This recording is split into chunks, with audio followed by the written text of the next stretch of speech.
بینێرانی بەڕێ سلااوان لەبێت. ئایا لە بودجێ پەسەندکراوی هەرێمی کوردستاندا سامانی گشتی بەفی ڕۆدراوە یا سامانی گشتی بۆ بەرژەوەندی گشتی بەکارهێنراوە؟ ئایا لە بودجەدا ئەوەی ڕۆڵی بینیەوە کراوەتە بنەما بۆ دابەشکردنی سامانی گشتی دادپەروەریە یان پێوەرە حیزبی و پێوەرە سیاسیەکانە؟ ئایا لەم بودجێدا تا چەند زەمینە خۆشکراوە بۆ گەشەپێدانی سەرمایە گوزاری و گەشەپێدانی توانەکانی بەرهێنان لە هەرێمی کوردستاندا و بە پێچەوانەشەوە تا چ ڕادەیەک ڕێژەی بەکاربدن لە هەرێمی کوردستاندا زیاد کراوە.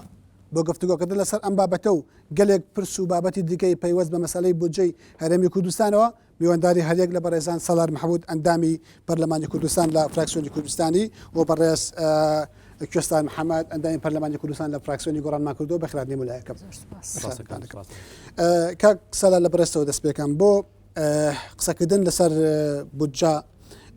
ئەو چاودێرانەی کە لەسەر مەسەلەی بودجەی هەرێمی کوردستان ئەو بودجە پەسەندکراوە قسەیان کرد پێیان وایە کە ئەم بودجێ بەڕادێکی زۆر سامانی گشتی بەفیڕۆیەوە و چەندەها کون و کە لە بەر و شێوازی تایبەت دۆزراوەتەوە هوەری تایبەت لەم بودجە دۆزراوەتەوە بۆ بەهدەردانی سامانی گشتی وڵات. تێگەشتی تۆ لەم بارەوە چیە؟ بڵێ سپاسانەکەم خۆشحاڵم لەگەڵ خاتو کوێستان لە بەرنمەیە بێکەگەینەوە لە ڕاستیدا ئەوەی کە پەیوەندی بە بودجەی ئەم ساڵەوە هەیە خۆتان زانن سەرچاوی بودجە 70% دابینکراوە لە بودجەی گشتی عێراق کە ئەتوانین بڵێن 13 تریلیۆن دینار بۆ 13 تریلیۆن لە ڕێگەی حکوومەتی هەرێمی کوردستانەوە بە پێشنیارکراوی ئاراستەی پەرلەمانی کوردستان کراوە و بەپێی سیاسەتی حکوومەتی هەرێمی کوردستان سیاسەتی مالی خۆیان پێشنیاریان کردو بۆ پەرلەمانی کوردستان لە مێژووی خۆیدا ئەتوانی بڵێن بە تایبەتی لە خولی سێمەوە 2 ساڵە پرۆژە بودجە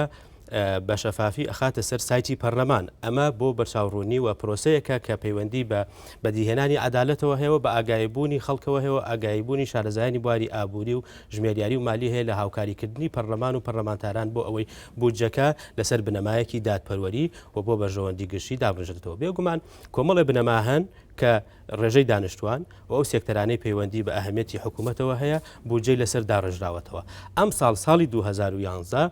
بودجەی هەرێمی کوردستان بە تەفاسیلێکی زۆرەوە هاتوۆتە پەرلەمانی کوردستان کۆمەڵی ملحقاتی لەگەڵا بووە و ئێمە هەوڵمان داوە بۆکو بە تایبەتی فراکسیۆنی کوردستانی هەوڵمان داوە لەبەر ئەوەی پێناسەی ئابووری و بردۆزانی ئابووری کۆکن لەسەرەوەی ئابووری ئەبێ بۆ گەشەپێدانی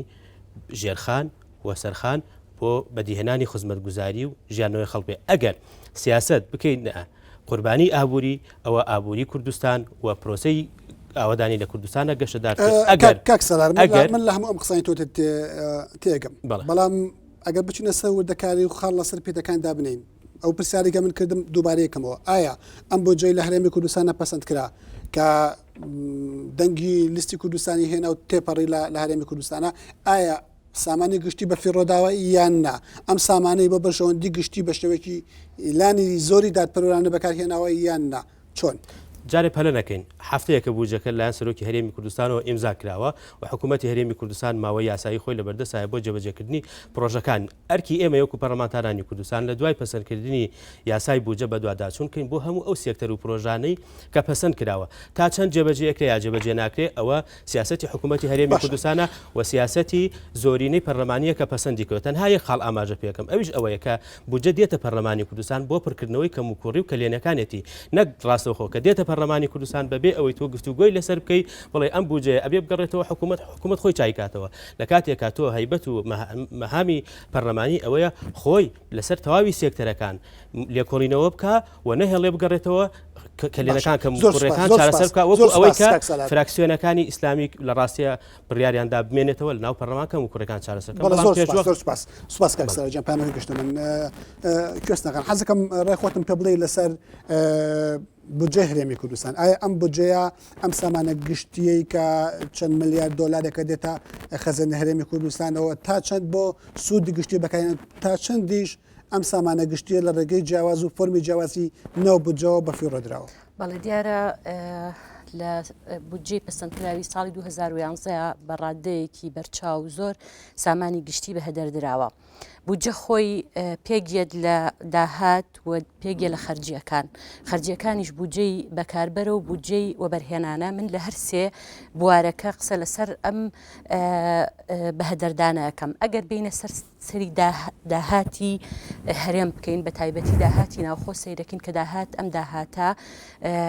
پێش پرۆسی ئازادکردنی عێراق ئەم هەرێمەی ژیاندووە و زۆر پرۆژەی خزمەتگوزاریشی جێبەجێ کردووە کەچی ئێستا ئەم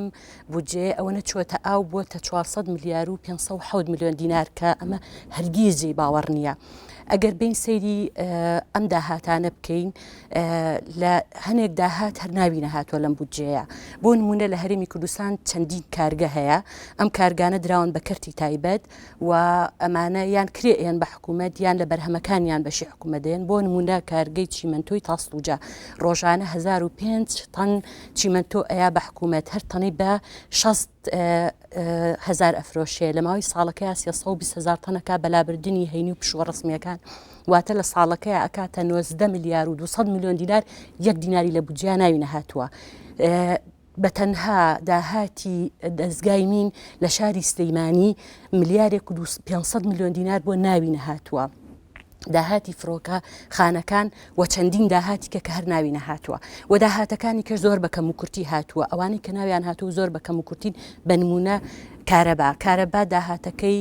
بە 151 میلیارد دینار خەمڵێنراوە لە کاتێکە حکوومەتی هەرێم خۆی ئەڵێ ئێمە کری کارەبای دەستگاکانی خۆمان کەین بە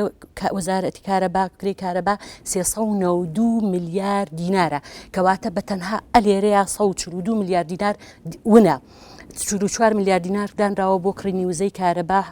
وەزیری کارەباڵی کارەبا ناکرین لە مەودووە. 43 میلیارد و 500 میلیۆن دینار دانراوە بۆ سوتەمەنی کارەبا لە کاتێکا وەزیری سامانە سروشتەکان ئەڵێ ئێمە لەم مەسڵانەوە سوتەمەنی ئەین بە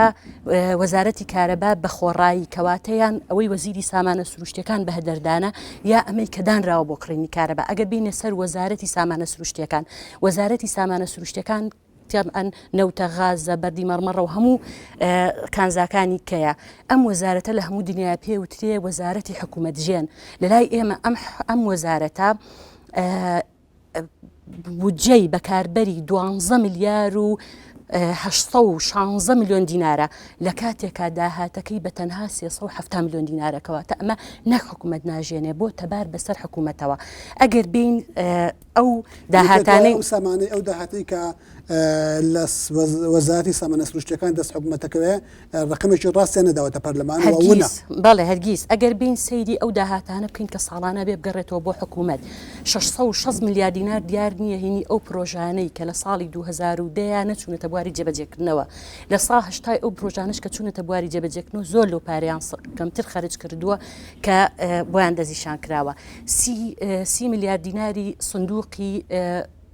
پیشەسازی نەهاتۆتەوە سەر بودجە، 10 میلیۆنی ملیاری پاڵپشتی وەرزش نەهاتۆتەوە. هەموو ئەو 29 زۆر سپاس زۆر سپاس زۆر سپاسەکە دەمۆڵاتەکەمان تاوەکەن کاک سەلار وەڵامت چییە بۆ ئەوەی کە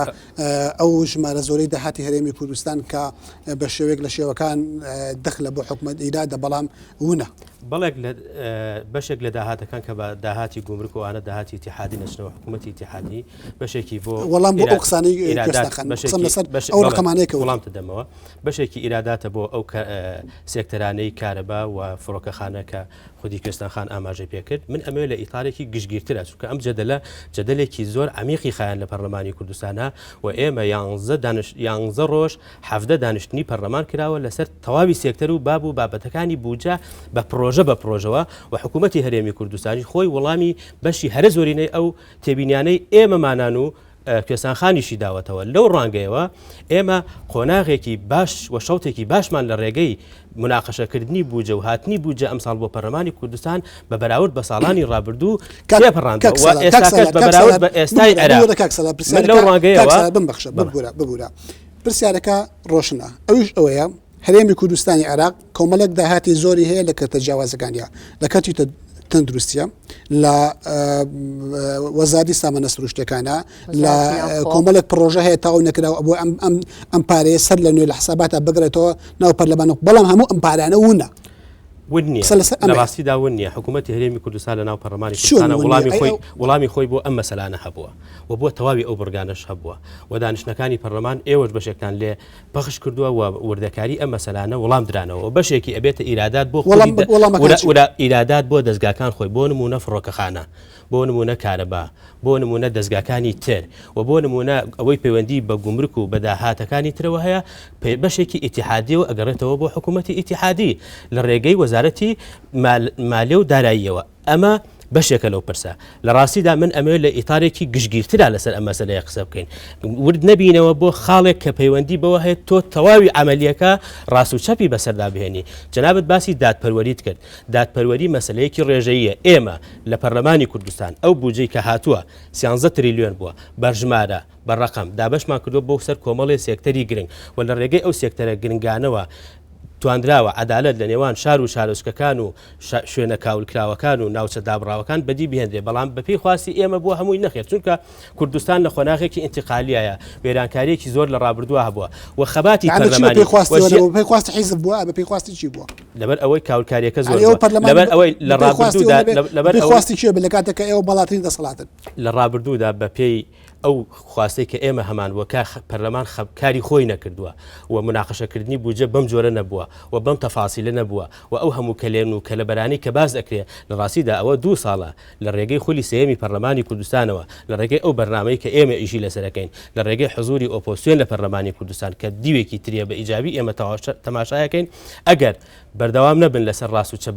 بەسەرهێنانی ئەو ئەجندایی کە زۆرینەی پەرلەمانی کوردستان و حکوومەتی هەرێمی کوردستان هەیەی لەو ڕوانگەیەوە ئێمە شەوتێکی باشمان بڕیوە و خۆناغێکی باش هاتوونێتە پێش و ئەمە پێویستی بەچیە بۆ نمونە لە پەرلەمانی کوردستان تەفعیلکردنی ڕۆڵی دەستگای چاودێری دارایی کە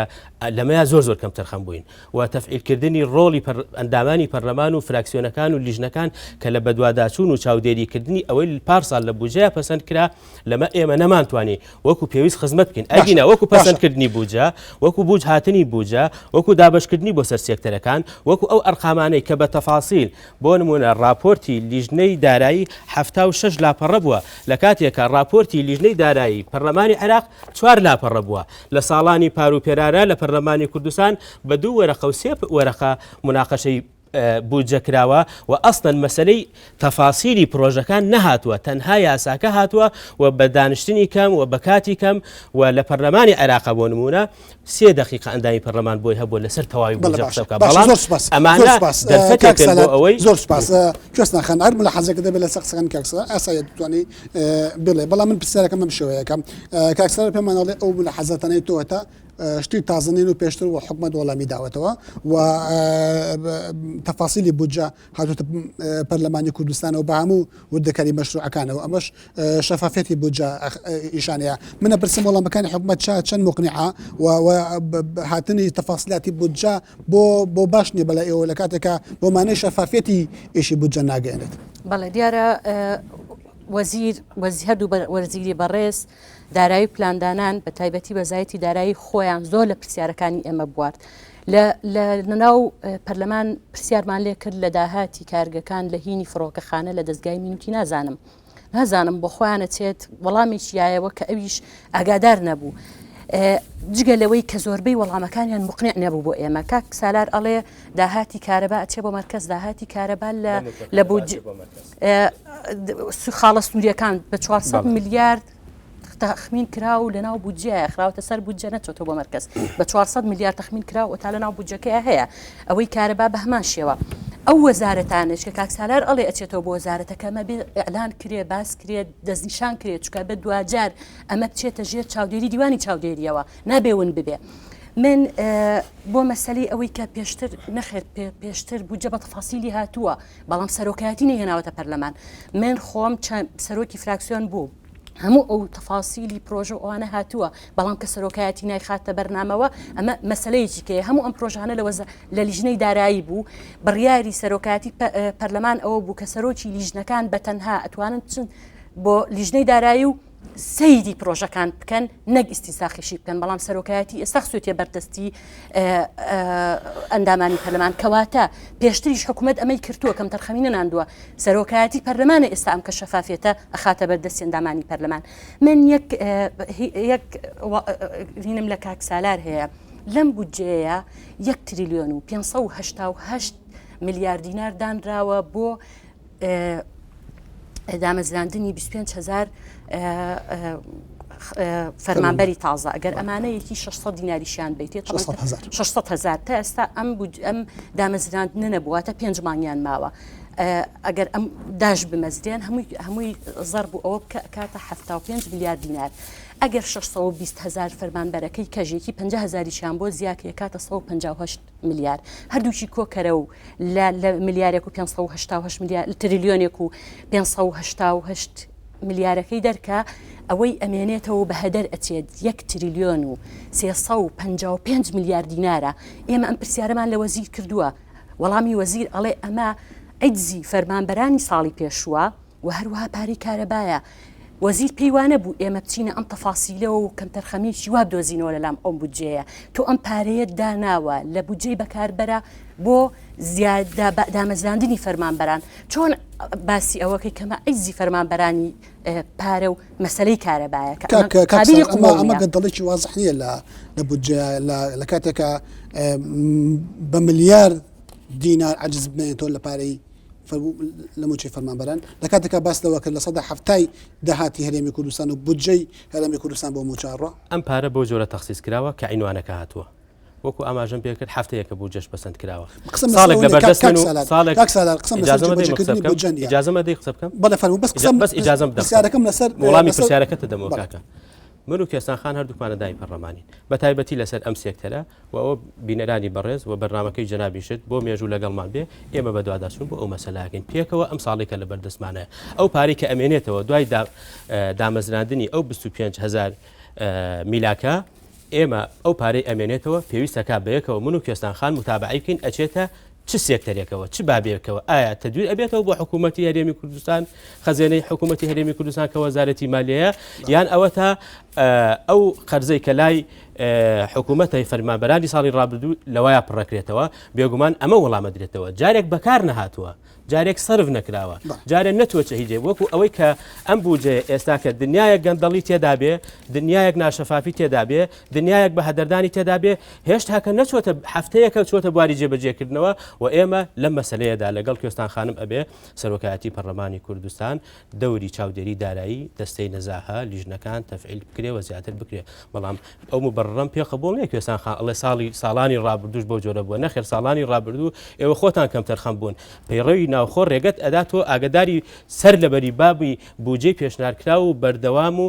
سێکتەر و بابەکان بی و داوا بکەیت راپۆرتت هەبێ قسەی خۆتە بێ تێبینی خۆتە بێ بەڵام ئاوەکە لە ڕابردوودا خراپ ڕژاوە بۆیە ئێستاکە ئێمە چەند هەوڵە دەین چەند ئەکۆشین ناتوانین ئەو بارە بە تەواوەتی ڕاست بکەینەوە بەڵام دڵنیاتەکەمەوە 2 ساڵە خەڵکە زانێ بودجە چییە خەڵکە زانێ گفتوگۆکان چییە خەڵکە زانێ ڕاستکردنەوەی گۆگێڕانەوەی مڵکی گشتی و قوتی گشتی بۆ خەڵک چییە ئەمە تەنها بۆ ئێمە نییە ئینجازەکەی بۆ هەموو ئەوانە لەناو عملی سیاسیان لە کوردستاندا بەڵام لێتی نەشارمەوە کۆمەڵێک پرسی گرنگ کە پەیوەندی بە دەستکەوتەوە هەیە لە بودجەی ئەم ساڵدا بەدی هاتووە بڕینی بودجەی ئەحزاب بڕینی کەناڵەکانی ڕاگەیاندن دووبارە نەبوونەوەی پرۆژەکان پرۆژەی حزب پرۆژەی وەهمی هەموو ئەمانە بەشێک لە ئینجازات ئەژمێردێ و دوجاریش ئیعلانکردنی و ئەو هەموو تەفاسیلە پێم بڵێ جەنابەت پیاوێکی زۆر متابعی لە چه پەرلەماناتێکی دنیا هەبووە لە گفتوگۆی چه پەرلەماناتێکی دنیا لەسەر بودجە بەم تەفاسیلە ڕۆژوینەتە ناوە کە ئەمە ئینجاز و دەستکەوتە لە ڕاستیدا بۆ ئێمە کاکسار فەرمووەگەر جملێکە هەبێت تۆ بڵێیت بۆ ئێمە ئەمە دەرفەتە ئەمە ئینجازە و ئێمە ئێستاکەش بۆ ئەم پەسەندکردنی ئەم بودجێ لە بەردەم تاقیکردنەوەی بودجە ئینجازی ئەوە بوو بزوتنەوەی گۆڕان و ئۆپۆسیۆنەکانی تر لە بایکۆتکردن